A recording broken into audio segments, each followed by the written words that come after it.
Yes friends, good morning. మన agriculture products మనం బీర తోటకు వాడడం జరిగింది. సో చూడండి ఎంత బాగా బీర అనేటువంటి చాలా నీట్గా అనేది రావడం జరిగింది మై డియర్ ఫ్రెండ్స్.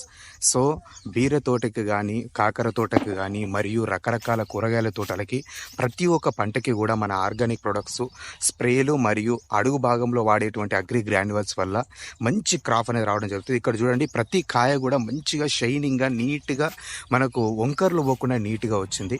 సో ఇటువంటి అద్భుతమైనటువంటి క్రాప్ మనకు రావాలి అంటే సింపుల్గా ఒకటే విషయం చెప్తున్నాను.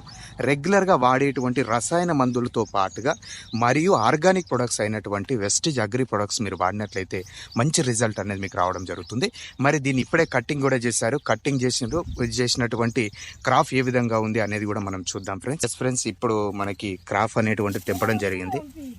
ఎస్, చూడండి ఎంత బాగుంది. క్రాప్ అనేది చాలా ఎక్సలెంట్గా రావడం జరిగింది.